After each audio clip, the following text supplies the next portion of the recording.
नमस्कार छात्रों, मैं मंजुला बिजोगी, हिंदी शिक्षिका, शरण बसवेश्वर उच्च माध्यमिक पाठशाला चित्रहಳ್ಳಿ पड़लकेरे तालुका चित्रदुर्ग जिला। बच्चों, आज हम हिंदी वल्लरी तृतीय भाषा हिंदी 8वीं कक्षा का गद्य पाठ मोबाइल का बोलबाला, इसके बारे में हम जानकारी, आगे का जो भाग है उसकी जानकारी प्राप्त करेंगे।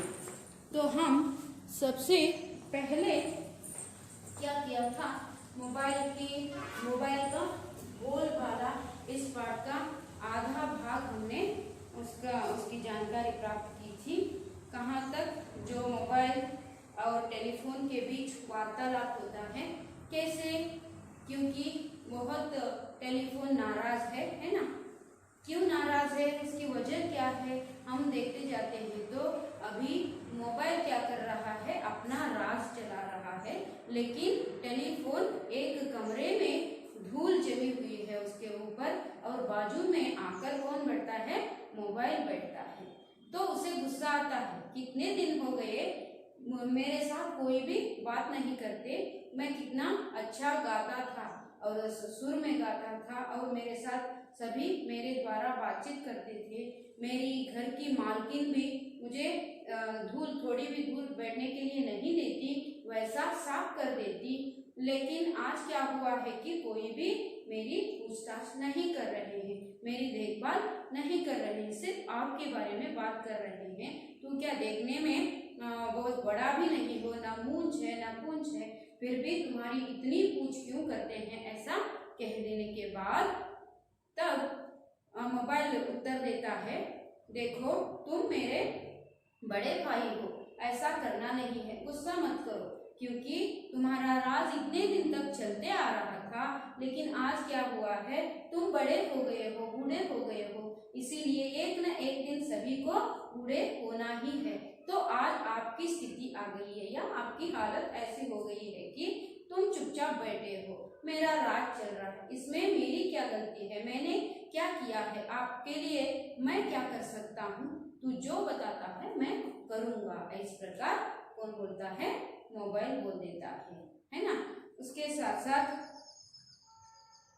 ये मोबाइल और उनकी बातचीत होने के बाद टेलीफोन कहता, अच्छा बच्चों, आज तुम मुझे उपदेश दे रहे हो, कोई बात नहीं, तुम्हारे साथ भी कभी इसी तरह का व्यवहार होगा, तब पता चलेगा, याद रखना समय सदा एक सा नहीं रहता। मोबाइल को बोल देता है, मुझे सिखा रहे हो, मुझे उत्तर दे रहे हो, ऐसा तेरी भी एक दिन हालत होगी ही, है ना। तुम्हारे नए नए सिरे से नए नए रूप आ रहे हैं, लेकिन तुझे भी एक दिन मेरी ही स्थिति या हालत हो जाएगी, रुको, ऐसा कह देता है कौन, टेलीफोन। तब कौन बात करते हैं, कौन अंदर आ जाते हैं, उनके बातचीत को रोकते हैं, देखेंगे। चिट्टी कौन है, पत्र ಏನ್ ಮಾಡುತ್ತೆ, ಇವರಿಬ್ರು ಮಾತಾಡ್ಕೊಳ್ಳೋದನ್ನ ಕೇಳ್ಕೊಳ್ಳುತ್ತೆ, ಯಾರು, ಪತ್ರ ಏನಂತ ಮಾತಾಡ್ತಿದ್ದಾರೆ ನೋಡೋಣ। ಈ ಪತ್ರ ಏನ್ ಹೇಳುತ್ತೆ ಅಂತ, ಪರ್ದೆ ಕೆ ಪೀಚೆ ಸೆ, ಪರದೆಯ ಹಿಂದಿನಿಂದ ಒಂದು ಧ್ವನಿ ಕೇಳಿಬರುತ್ತೆ, ಮೇರೆ ಪ್ಯಾರೆ ದೋಸ್ತ್ तुमने सच कहा, समय सदा एक समान नहीं रहता। ಎಷ್ಟು ಚಂದ ಹೇಳುತ್ತೆ ನೋಡಿ, ಯಾರು, ಪತ್ರ, मेरे प्यारे दोस्त, ನನ್ನ ಪ್ರೀತಿಯ ಸ್ನೇಹಿತನೇ, ಮಿತ್ರನೇ, तुमने सच कहा, ನೀನು ಸತ್ಯವನ್ನೇ ಹೇಳಿದೆ, समय सदा एक समान नहीं रहता, ಸಮಯ ಯಾವಾಗಲೂ ಒಂದೇ ರೀತಿ ಇರೋದಿಲ್ಲ, ಸಮಯ ಉರುಳ್ತಾನೆ ಇರುತ್ತೆ, ನೀನು ಸತ್ಯವಾದ ಮಾತನ್ನ ನುಡಿದಿದೀಯಾ ನನ್ನ ಮಿತ್ರ, ನನ್ನ ಗೆಳೆಯ ಅಂತ ಹೇಳಿ, ಯಾರು, ಪರದೆಯ ಹಿಂದಿನಿಂದ ಒಂದು ಧ್ವನಿ ಕೇಳಿಬರುತ್ತೆ, ಅದೇ ಪತ್ರದ ಧ್ವನಿ। ಹಾಗಾದ್ರೆ उसके बाद क्या होता है देखेंगे। एक मीठी व प्यारी सुरीली सी आवाज सुनकर दोनों चौंक उठे, अपने चारों ओर देखने लगे। क्या है, इस प्रकार की जो सुरीली आवाज, इंपाद आवाज यानी ध्वनि शब्द ಎಲ್ಲಿಂದ ಕೇಳಿ ಬರ್ತಾ ಇದೆ ಅಂತ ಇವರು ಚೌಕುಟೆ ಒಂದೇ ಸಲ ಬೆಚ್ಚು ಬಿದ್ರು, ಯಾಕೆ ನೋಡೋಣ। और आपने चारों ओर देखने लगे, कहाँ से ये आवाज आ रही है, ऐसा करके देख रहे हैं, पर्दे के पीछे से ये आवाज आ रही है, ये चुपचाप अपने आप में बातें कर रहे थे, तब तीसरी ध्वनि आ जाती है ना, तब एचम उठकर चारों ओर देखते हैं। वो भी आवाज कैसी थी, बहुत सुरीली थी। तो चिट्टी बोलने के बाद दोनों एक साथ, कौन कौन, टेलीफोन और मोबाइल कह देते हैं, दोनों एक साथ बोलते हैं, अरे यह आवाज तो दादी के बक्से से आ रही है। ನೋಡಿ ಚೆನ್ನಾಗಿದೆ, ದಾದಿ का ಅಂದ್ರೆ ಅಜ್ಜಿಯ ಬಾಕ್ಸ್ ಟ್ರಂಕ್ ಇಂದ ಈ ಧ್ವನಿ ಪೆಟ್ಟಿಗೆಯಿಂದ ಕೇಳಿ ಬರ್ತಾ ಇದೆಯಲ್ಲ ಅಂತ ಹೇಳಿ ಇಬ್ರು ಮಾತಾಡ್ಕೊಳ್ತಾರೆ। दोनों बक्सा खोलते हैं तो वहां पर पड़ी बहुत पुरानी चिट्ठी को देखकर चौंक जाते हैं। ಆ ಬಾಕ್ಸ್ ಅಲ್ಲಿ ಏನಿರುತ್ತೆ, ಒಂದು ಬಾಕ್ಸ್ ಇದೆ, ಅದರಲ್ಲಿ ಒಂದು ಧ್ವನಿ ಕೇಳಿ ಬರುತ್ತವೆ, ಹೌದಾ? ಆ ಧ್ವನಿ ಪೆಟ್ಟಿಗೆಯಲ್ಲಿ ಏನಿದೆಯಪ್ಪ ಅಂತ ಹೇಳಿದ್ರೆ, ಆ ಪೆಟ್ಟಿಗೆಯಲ್ಲಿ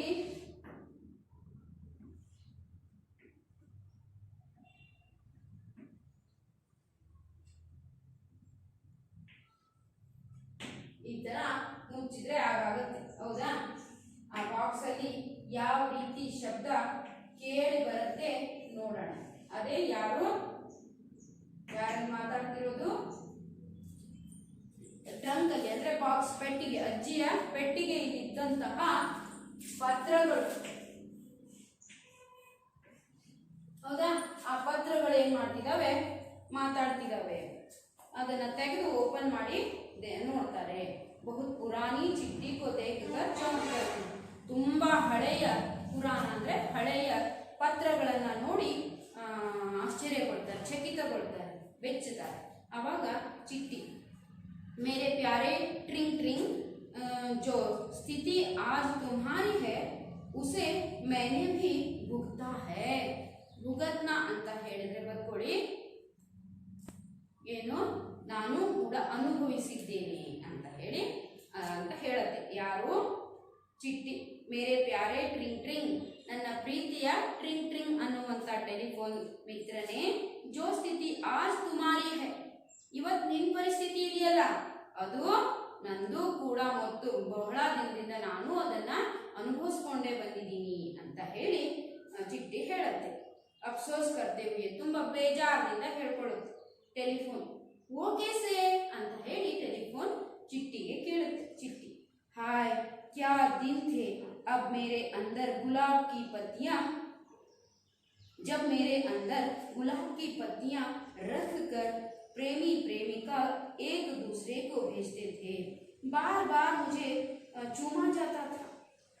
यदि मुझे पहुंचने में कुछ देरी हो जाती थी तो लोगों की बेचैनी बढ़ जाती थी, पर तुम जब से आए हो तो लोग लिखना ही भूल गए, सब तुम पर ही ಗಿಟರ್ ಪಿಟರ್ करने लगे। ನೋಡಿ, ಅದು ತನ್ನ ನೋವನ್ನ ಹೇಳ್ಕೊಳ್ತಾ ಇದೆ, ನಿಂದಷ್ಟೇ ಅಲ್ಲಪ್ಪ, ಅದಕ್ಕೆ ಹಿಂದೆ बहुत पुराने दिनों में मेरा राज चलता था, इतना मैं महत्वपूर्ण बन गई थी कि तब चिट्टी कह रही है, इतनी महत्वपूर्ण थी मैं, मेरे बिना रह नहीं सकते थे, 2 दिन आने के लिए देर हो गई तो भी ये सह नहीं सकते थे, और मुझे चूमा जाता था, पकड़ कर उसे कुछ उसके ऊपर हाथ रख कर सवारा जाता था, ಚೂಮಾ ಜಾತಾ था ಅಂದ್ರೆ ಮುತ್ತು ಕೊಡ್ತಾ ಇದ್ರು, ಪತ್ರವನ್ನ ತಕ್ಕೊಳ್ತಾ ಇದ್ರು, ಪ್ರೀತಿಯಿಂದ ಭಾವನೆಗಳನ್ನ ಅದರಲ್ಲೇ ತನ್ನ ಪ್ರೇಮಿ ಪ್ರಿಯಕರನ ಮುಖವನ್ನ ನೋಡ್ಕೊಳ್ಳೋ ರೀತಿಯಲ್ಲಿ ನನ್ನನ್ನ ನೋಡ್ತಾ ಇದ್ರು। ಆದ್ರೆ ಈಗ ನಂದು ಯಾವ ಪರಿಸ್ಥಿತಿ ಆಗಿದೆ ಅಂತ ಹೇಳಿ ಚಿಟ್ಟಿ ಹೇಳ್ತಾ ಇದೆ। मुझे चूमा जाता था, यदि मुझे पहुंचने में कुछ देरी हो जाती, देरी ಅಂದ್ರೆ ಸಮಯ ಆಗ್ಬಿಡ್ತು ಅಂತ ಹೇಳಿದ್ರೆ, ಬಹಳ ದಿನಗಳಾಗ್ಬಿಟ್ರೆ ಏನ್ ಮಾಡ್ತಿದ್ರು ಅಂದ್ರೆ, ಲೋಗೋಂ ಕಿ ಬೇಚೈನಿ ಬಡ್ ಜಾತಿ, ತುಂಬಾ ನೋವಲ್ಲಿ, ಬೇಜಾರದಲ್ಲಿ, ನನ್ನ ವಿರಹದಲ್ಲಿ ಕಾಯ್ತಾ ಇರ್ತಿದ್ರು ನನಗೆ। पर तुम जब से आयो हो, ನೀನ್ ಯಾವಾಗ ಬಂದಿದೆಯೋ ಅವಾಗಿಂದ ಲೋಗ್ ಲಿಖನಾ ಭೂಲ್ ಗಯೆ। ನೋಡಿ ಎಂತ ಮಾತು, ಇದರಲ್ಲಿ ನಾವು ಬರವಣಿಗೆಯನ್ನ ಮರಿತಾ ಇದ್ದೀವಿ, ಹೌದಾ? ಅದನ್ನು ಕೂಡ ಇಲ್ಲಿ ತಿಳಿಸೋ ಸಲುವಾಗಿ ಸುರೇಖಾ ಶರ್ಮಾ ನಮಗೆ ಒಂದು ರೀತಿಯ ಹಾಸ್ಯದ ರೂಪದಲ್ಲಿನೇ ಒಂದು ಮಹತ್ತರವಾದ ವಿಷಯವನ್ನ ತಿಳಿಸ್ತಾ ಇದ್ದಾರೆ। ಬರವಣಿಗೆಯ ಒಂದು ಇದು ಕಡಿಮೆ ಆಗಿದೆ, ಎಲ್ಲ ಕೈಯಲ್ಲಿ ಮೊಬೈಲ್ ಹಿಡ್ಕೊಂಡು ಬಿಟ್ರೆ ಕ್ಷಣ ಕ್ಷಣಕ್ಕೂ ಟೆಲಿಫೋನ್ನಲ್ಲಿ ಆಗಲಿ ಮೊಬೈಲ್ನಲ್ಲಾಗಲಿ ಈ ಥರ ಮಾಡಿ ಅವ್ರ ಬರವಣಿಗೆಯನ್ನೇ ಮಹತ್ವವನ್ನೇ ಕಳ್ಕೊಂಡು ಬಿಟ್ಟಿದ್ದಾರೆ ಅಂತ ಹೇಳಿ ಭೂಲ್ ಗಯೇ ಹೇ ಸಬ್ ತುಮ್ ಪರ್ ಹಿ ಗಿಟರ್ ಪಿಟರ್ ಕರ್ನೆ ಲಗೆ. ನಿನ್ನ ಮಾತೇ ಮಾತಾಡ್ತಾರೆ, ನಿನ್ನನ್ನೇ ಟಪ ಟಪ ಒತ್ತೋದು ಮಾತಾಡೋದು ಮಾಡ್ತಾ ಇದ್ದಾರೆ ಅಂತ ತನ್ನ ನೋವನ್ನ ತನ್ನ ಸಂಕಟವನ್ನ ಮೆಚ್ಚಿರುತ್ತೆ. ಯಾರು? ಪತ್ರ, ಮೊಬೈಲ್. ದಿಲಾಸಾ ದೇತೆ ಹುಯೆ ಅಂದ್ರೆ ಅದಕ್ಕೆ ವಿಶ್ವಾಸ ಕೊಡ್ತಾ ಹೇಳತ್ತೆ, ಚಿಟ್ಟಿ ಬೆಹನ್ ನಿರಾಶ್ ಮತ್ ಹೋ, ಚಿಟ್ಟಿ ಬೆಹನ್ ನಿರಾಶ್ ಮತ್ ಹೋ. ಮತ್ತೆ ತಿಳಿಸಿ ಹೇಳುತ್ತೆ ಯಾರು? ಮೊಬೈಲ್ ಹೇಳುತ್ತೆ ಚಿಟ್ಟಿಗೆ ತನ್ನ ಸಹೋದರಿ ಅನ್ನೋ ರೀತಿಯಲ್ಲಿ, ನೀನ್ ಬೇಜಾರಾಗಬೇಡ, ಯೇ ತೋ ಸಮಯ ಕಾ ಹೇರ್ ಫೇರ್ ಹೈ, ಸಭಿ ಕೆ ದಿನ್ ಫಿರ್ತೆ ರಹತೆ ಹೈ. ಇದು ಸಮಯದ ಒಂದು ಇದ್ರ ಕಾರಣ ಆಗ್ತಿರೋದು. ಯಾವಾಗಲೂ ಸಮಯ ನಿಂತಲ್ಲೇ ಇರೋದಿಲ್ಲ, ಸಮಯಕ್ಕೆ ತಕ್ಕಂತೆ ನಡಿಬೇಕಾಗುತ್ತೆ, ಇದು ಸಮಯದ ಒಂದು ಕೈಚಳಕ ಅಂತ ಹೇಳಿ ಮತ್ತೆ ಪತ್ರಕ್ಕೂ ಸಹ ಮೊಬೈಲ್ ತಿಳಿಸಿ ಹೇಳುತ್ತೆ. ಯಾರಿಗೆ ಹೇಳ್ದಂಗೆ? ಟೆಲಿಫೋನ್ಗೆ ಹೇಳಿದ ಹಾಗೆ. ಚಿಟ್ಟಿ, यही तो मैं कहती हूँ भैया, तुम्हारे आने पर टेलीफोन भाई को दुख नहीं मानना चाहिए, बल्कि खुशी खुशी आपका स्वागत करना चाहिए. दुनिया में कुछ भी शाश्वत नहीं. ನೋಡಿ ನೆನಪಿಟ್ಕೊಳ್ಳಿ, ಇದನ್ನ ಅಂಡರ್ಲೈನ್ ಮಾಡಿ. पता नहीं ये मानव जाति कल क्या नई खोज कर दे. ನೋಡಪ್ಪ, ನಾನು ಅದನ್ನೇ ತಿಳಿಸಿ ಹೇಳಕ್ಕೆ ನನ್ನ ಧ್ವನಿಯನ್ನ ಎತ್ತಬೇಕಾಯ್ತು. ಎಷ್ಟೊತ್ತು ನಿಮ್ಮ ಸಂಭಾಷಣೆಯನ್ನ ಕೇಳಿ ನನಗೂ ತಡ್ಕೊಳಿಕ್ಕಾಗ್ಲಿಲ್ಲ. ನನ್ನ ಒಂದು ರಾಜ್ಯಭಾರವು ನಡೀತಾ ಇತ್ತು, ಅದನ್ನ ಬಂದ್ ಮಾಡಿ ನೀನ್ ಬಂದೆ, ನಿನ್ನ ರಾಜ್ಯಭಾರವನ್ನ ಮೊಬೈಲ್ ಆಫ್ ಮಾಡಿದೆ. ನಾಳೆ ಅದಕ್ಕೂ ಕೂಡ ಒಂದು ಪರಿಸ್ಥಿತಿ ಬರಬಹುದು. ಯಾಕೆ ಅಂತ ಹೇಳಿದ್ರೆ ಅದಕ್ಕೆ ದುಃಖ ಪಡಬಾರ್ದು, ಖುಷಿ ಖುಷಿಯಾಗಿ ಬರುವ ಸಮಯವನ್ನ ಅವಧಿಯನ್ನ ನಾವು ನಮ್ಮದಾಗಿಸಿಕೊಳ್ಬೇಕು, ಸ್ವೀಕರಿಸಬೇಕು, ಎದುರಿಸಬೇಕು, ಅನುಭವಿಸಬೇಕು ಅಂತ ಚಿಟ್ಟಿ ಆ ಒಂದು ಸಹೋದರಿಯ ರೂಪದಲ್ಲಿ ತಿಳಿಸಿ ಹೇಳಕ್ಕೆ ನಾನು ಬಂದಿದ್ದೀನಿ ಅಂತ ಹೇಳ್ತಾ ಇದೆ. ಯಹಿ ತೋ ಮೈ कहती हूँ भैया, तुम्हारे आने पर टेलीफोन भाई को दुख नहीं मनाना चाहिए. ನೀನ್ ಬಂದ ತಕ್ಷಣ ದುಃಖ ಪಡಬಾರ್ದು ಯಾರು? ಟೆಲಿಫೋನ್. बल्कि खुशी खुशी आपका स्वागत करना चाहिए. दुनिया में कुछ भी शाश्वत नहीं. ಯಾರು ಶಾಶ್ವತ ಅಲ್ಲ ಇಲ್ಲಿ ಇದ್ದವರು. ಹಾಗಾಗಿ ಯಾರು ಇದಕ್ಕೆ ದುಃಖ ಪಡುವಂತ ಇದೇ ಇಲ್ಲ ಅಂತ ಹೇಳಿ ತಿಳಿಸಿರುತ್ತೆ. ದುನಿಯಾ ಮೇ ಕುಚ್ ಭಿ ಶಾಶ್ವತ नहीं. पता नहीं ये मानव जाति कल क्या नई खोज कर दे. ಈ ಮನುಷ್ಯ ಸುಮ್ಮನಿರೋದಿಲ್ಲ, ನಾಳೆ ಇನ್ನೇನು ಖೋಜ್, ಇನ್ನೂ ಏನೇನು ಕಂಡು ಹಿಡಿತಾನೋ ಗೊತ್ತಿಲ್ಲ, ಅದಕ್ಕೆ ನಾವು ಬದ್ಧರಾಗಿ ನಡಿಲೇಬೇಕು ಅಂತ ಹೇಳಿ ಪತ್ರ ಕೂಡ ತಿಳಿಸಿ ಹೇಳುತ್ತೆ. ಅದಾದ ಮೇಲೆ ಮೊಬೈಲ್ ಹೇಳುತ್ತೆ ಏನಂತ, तुम सत्य कह रही हो, अब तो नए मोबाइल की खोज की जा रही है. उसमें बात करने वाले व सुनने वाले एक दूसरे को देख भी सकते हैं. ನೋಡಿ, ಮೊಬೈಲ್ ಹೇಳುತ್ತೆ तुम सत्य कह रही हो. ಎಸ್, ನೀನ್ ಹೇಳ್ತಿರೋದು ನಿಜ ಕಣೆ ಅಕ್ಕ ಅಂತ ಹೇಳಿ ಯಾರು ಹೇಳ್ತಾ ಇದ್ದಾರೆ? ಮೊಬೈಲ್ ಹೇಳ್ತಾ ಇದೆ. ನೀವು ಹೇಳ್ತಿರೋ ಮಾತು 100ಕ್ಕೆ 100 ಸತ್ಯ. ಯಾವ ಮಾತು ಇದು? ನಿಮಗೆ ಪ್ರಶ್ನಾ ರೂಪದಲ್ಲಿ ಬಂದರೂ ಬರ್ಬೋದು. ಏನಂತ? ಪತ್ರವು ಯಾವ ರೀತಿ ಮೊಬೈಲ್ ಟೆಲಿಫೋನ್ಗೆ ತಿಳಿಸಿ ಹೇಳುತ್ತೆ ಅಂತ. यानी मोबाइल किस प्रकार टेलीफोन को समझाता है, यानी चिट्ठी किस प्रकार टेलीफोन को समझाता है ಅಂತ ಹೇಳಿ ಪ್ರಶ್ನೆ ಬಂದ್ರೆ ನೀವು ಹೇಳಬೇಕು. ಏನಂತ ಹೇಳಬೇಕು? टेलीफोन भाई दुख नहीं मनाना चाहिए, बल्कि खुशी खुशी आपका स्वागत करना चाहिए. दुनिया में कुछ भी शाश्वत नहीं. पता नहीं ये मानव जाति कल क्या नई खोज कर दे. ಬೇಜಾರಾಗಬೇಡ, ಈ ಮನುಷ್ಯ ಏನು ಕಂಡುಹಿಡಿತಾನೆ, ನಾಳೆ ಏನು ಮಾಡ್ತಾನೆ ಗೊತ್ತಿಲ್ಲ, ಇದಕ್ಕೆ ನಾವು ಅಂದ್ಕೊಂಡು ಹೋಗಲೇಬೇಕು. ನೀನು ಮೊಬೈಲನ್ನು ಬೇಜಾರು ಮಾಡಿಕೊಳ್ಳದೆ ಅದರ ಬದಲಿಗೆ ಖುಷಿ ಖುಷಿಯಾಗಿ ಅದನ್ನು ಸ್ವಾಗತಿಸಬೇಕು ಅಂತ ಹೇಳಿರೋ ಮಾತನ್ನು ನೀವು ಬರ್ಕೋಬೇಕಾಗುತ್ತೆ. ಅವಾಗ ಮೊಬೈಲ್ ಅದೇ ಹೇಳುತ್ತೆ, तुम सत्य कह रही हो, अब जो नए मोबाइल की खोज की जा रही है. ಈಗ ಮತ್ತೆ ಹೊಸ ಹೊಸ ರೀತಿಯ ಮೊಬೈಲ್ಗಳನ್ನ ಕಂಡು ಹಿಡಿತಾ ಇದ್ದಾರೆ. ಉಸ್ಮೆ ಬಾತ್ ಕರ್ನೆ ವಾಲೆ ವ ಸುನ್ನೆ ವಾಲೆ ಏಕ್ ದೂಸರೆ ಕೋ ದೇಖ್ ಭಿ ಸಕ್ತೆ ಹೈ. ನೋಡಿ, ಇನ್ನೂ ಮುಂದುವರೆದ ಎಷ್ಟೆಲ್ಲ ನಾವು ತಂತ್ರಜ್ಞಾನದಲ್ಲಿ ಓಡ್ತಾ ಇದ್ದೀವಿ ಅನ್ನೋದಕ್ಕೆ. ನಾನು ಬಂದಿದ್ದಷ್ಟು ಜಸ್ಟ್ ನಾನು ಮಾತಾಡಕ್ಕೆ ಅಂತಾನೆ ಬಂದಿದ್ದಾಗಿತ್ತು. ಆದರೆ ಬರ್ತಾ ಬರ್ತಾ ಇವಾಗ ಏನಾಗಿದೆ, ವೇಗವಾಗಿ ಸಂದೇಶಗಳನ್ನ ಕಳಿಸುವುದಲ್ಲದೆ ಏನ್ ಮಾಡ್ತಾ ಇದ್ದಾರೆ, ಒಬ್ರಿಗೊಬ್ರು ದೇಶ ವಿದೇಶಗಳಲ್ಲಿ ಇದ್ದವರು ಸಹ ಒಬ್ರಿಗೊಬ್ರು ನೋಡ್ಕೊಂಡು ಮಾತನಾಡುವಷ್ಟು ಕಂಡು ಹಿಡಿದಿದ್ದಾರೆ. ಮುಂದೆ ನನ್ನ ಪರಿಸ್ಥಿತಿನೂ ಏನೋ ಅನ್ನೋ ಒಂದು ಭಯ ಮೊಬೈಲ್ಗೂ काटता है। उसमें बात करने वाले व सुनने वाले एक दूसरे को देख भी सकते हैं, यानी मोबाइल टू मोबाइल से बात करने वाले देख भी सकते हैं और सुन भी सकते हैं। सुनना यानी ಕೇಳುವುದು, देखना यानी ನೋಡುವುದು.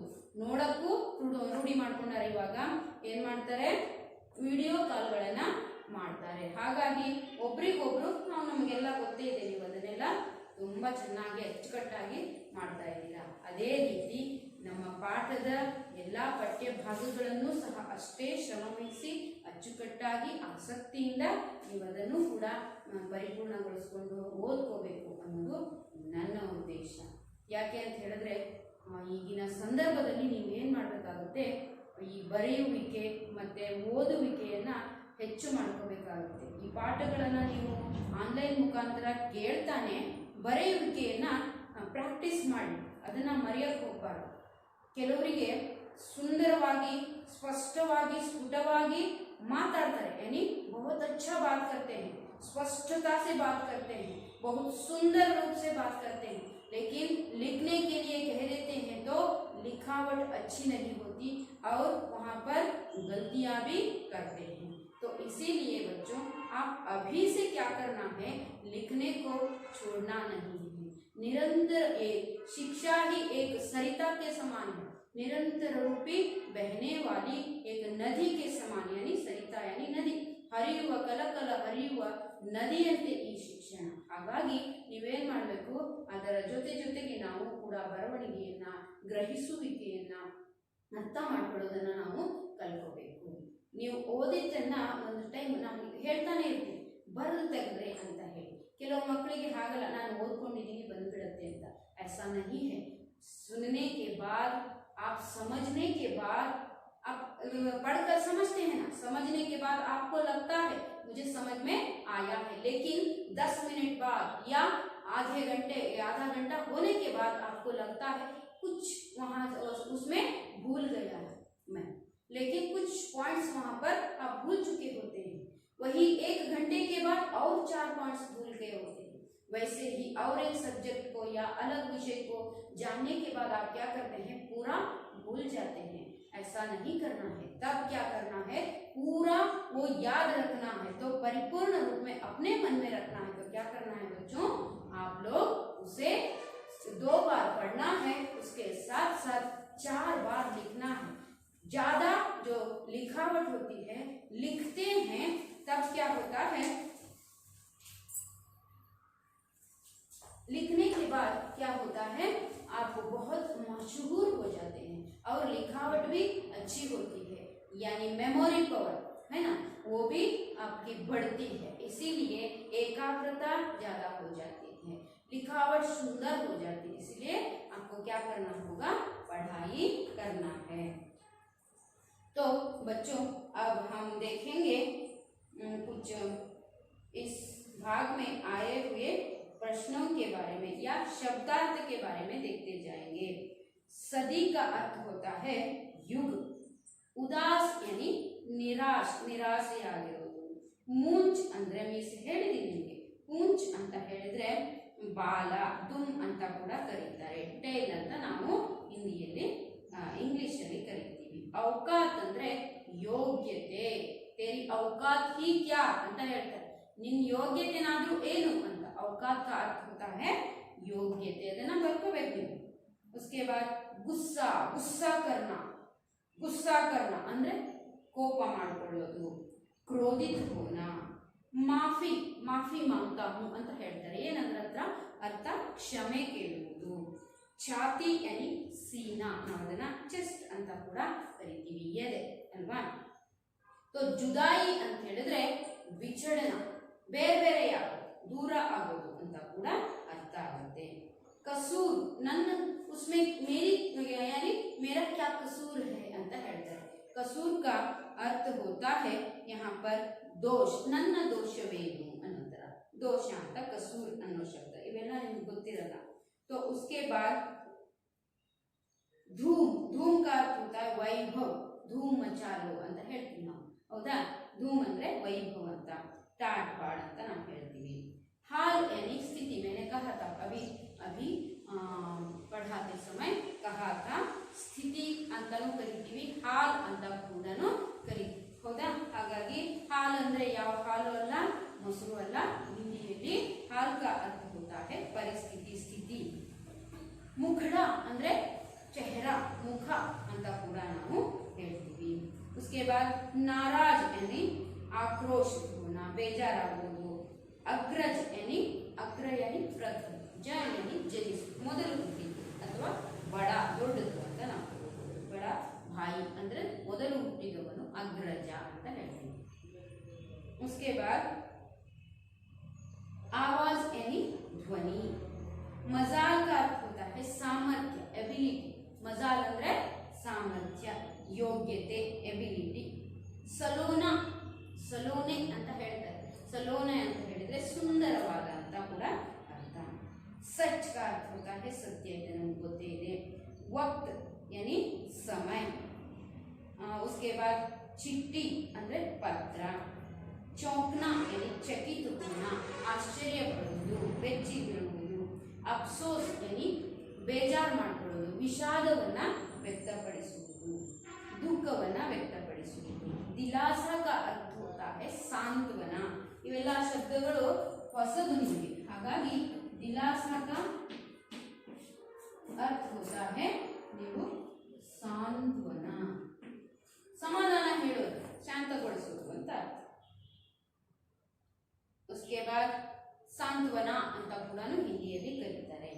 ಶಾಶ್ವತ್ यानी ಸ್ಥಾಯಿ, ಶಾಶ್ವತವಾಗಿರುವುದು ಅಂತ ಅರ್ಥ. खोज यानी शोध, ಹುಡುಕುವುದು, ಶೋಧಿಸುವುದು. ಸಂಸ್ಕಾರ ಅಂದರೆ ಏನಂತ ಆವಿಷ್ಕಾರ ಮಾಡುವುದು ಅನ್ನುವಂಥ ಅರ್ಥದಲ್ಲಿ ಬರುತ್ತೆ. ಜಾಂಚ್ यानी ತಲಾಶ್, ತಲಾಶೀಕರಣ ಅಂತಂದ್ರೆ ಏನಂತೀರಾ,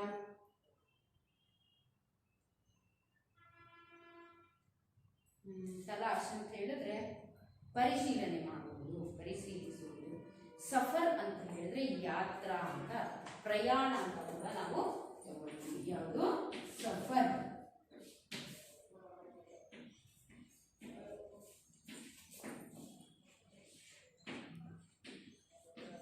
ಪ್ರಯಾಣ ಅಂತ ಕೂಡ ನಾವು ಅರ್ಥವನ್ನ ತಗೊಳ್ತೀವಿ. ಹಾಗಾಗಿ ನೀವು ಏನ್ ಮಾಡಬೇಕು, ಇದಕ್ಕೆ ತಕ್ಕಂತೆ ಎಲ್ಲ ಅರ್ಥಗಳನ್ನ ಕಲ್ಕೊಂಡು ಬರಬೇಕಾಗತ್ತೆ. ಅರ್ಥ ಆಯ್ತಾ? ಹಾಗೆಯೇ ಪ್ರಶ್ನೆ ಭಾಗದಲ್ಲಿರುವಂತಹ ಪ್ರಶ್ನೆಗಳನ್ನು ನಾವು ಮುಂದಿನ ಅವಧಿಯಲ್ಲಿ ನೋಡ್ತಾ ಹೋಗೋಣ. ಅದಕ್ಕೂ ಮೊದಲಾಗಿ ನಾವು ಇನ್ನೊಂದು ಸ್ವಲ್ಪ ನೋಡಬೇಕು ಅಂತ ಹೇಳಿದ್ರೆ ಒಂದು 2 ನಿಮಿಷದಲ್ಲಿ ಮುಗಿಸ್ಬೋದು. ಏನು, ಏಕವಾಕ್ಯದ ಉತ್ತರವನ್ನ. ಅದರಲ್ಲಿ ಡ್ರಾಯಿಂಗ್ ರೂಮ್ ಕೆ ಕೋನೆ ಮೇ ಕೌನ್ ಪಡಾತಾ ಅಂತ ಪ್ರಶ್ನೆ. ನೀವೇ ಉತ್ತರವನ್ನ ಬರೀಬಹುದು. ಏನಂತ, ಡ್ರಾಯಿಂಗ್ ರೂಮ್ ಕೆ ಕೋನೆ ಮೇ ಕೌನ್ ಪಡಾತಾ. ಡ್ರಾಯಿಂಗ್ ರೂಮ್ ಅಲ್ಲಿ ಯಾಕೆ ಇಟ್ಕೊಂಡಿದ್ರು? Yes, on telephone. ತುಂಬಾ ಸರಳ ಇದೆ. ಆ ತರದ ಪ್ರಶ್ನೆ ಉತ್ತರಗಳನ್ನ ನೀವು ಬರೀಬೇಕಾಗತ್ತೆ. ಟೆಲಿಫೋನ್ ಕೆ ಪಾಸ್ ಅಪ್ನಾ ಮೊಬೈಲ್ ಕಿಸ್ನೆ ರಖಾ. ಟೆಲಿಫೋನ್ ಹತ್ರ ಮನೆಯ ಮಾಲೀಕ ಮಿಶ್ರಾ ಅಂತ ಅವ್ರ ಹೆಸರಲ್ವಾ, ಅವರು ಇಡ್ತಾರೆ, ಅದನ್ನು ಬರಿಬೇಕು. ಸಬ್ ಲೋಗ್ ಕಿಸೆ ಅಪ್ನಿ ಛಾತಿ ಸೆ ಲಗಾಯೆ ಘೂಮ್ತೆ ಹೈ. ತಮ್ಮ ಎದೆ ಹತ್ರ ಇಟ್ಕೊಂಡು ಯಾರು ಓಡಾಡ್ತಾರೆ ಅಥವಾ ಮೊಬೈಲ್ ಅಂತ ನೀವು ಉತ್ತರವನ್ನ ಬರೀಬೇಕಾಗುತ್ತೆ. ಕಿಸ್ಕೆ ಮುಖಡೆ ಪರ್ ಧೂಲ್ ಜಮಿ ಹೈ. ಯಾರ ಮುಖದ ಮೇಲೆ ಧೂಳು ಕುತ್ಕೊಂಡಿದೆ ಅಂತ ಅರ್ಥ. ಯಾರ ಮುಖದ ಮೇಲೆ? यस, टेलीफोन के मुख पर धूल जमी है. मोबाइल का अग्रज कौन है? मोबाइल ना अन्ना यार, मोबाइल का अग्रज है टेलीफोन. किसको देखकर दोनों चौंक गए? चिट्ठी को देखकर दोनों चौंक गए. उसके बाद मोबाइल पर कौन सी रिंगटोन बज उठी? मोबाइल में ಯಾವ ರಿಂಗ್ಟೋನ್ ಕೇಳಿ ಬಂತು ಅಂತ ಟ್ರಿಂಗ್ ಟ್ರಿಂಗ್ ಅಂತ ನೀವು ಬರೀಬೇಕಾಗುತ್ತೆ. ಈ ಅಷ್ಟು ಪ್ರಶ್ನೆಗಳಿಗೆ ಮಕ್ಕಳೇ ಉತ್ತರಗಳನ್ನ ಕಲ್ಕೊಂಡು ನೀವು ಬರಬೇಕಾಗುತ್ತೆ.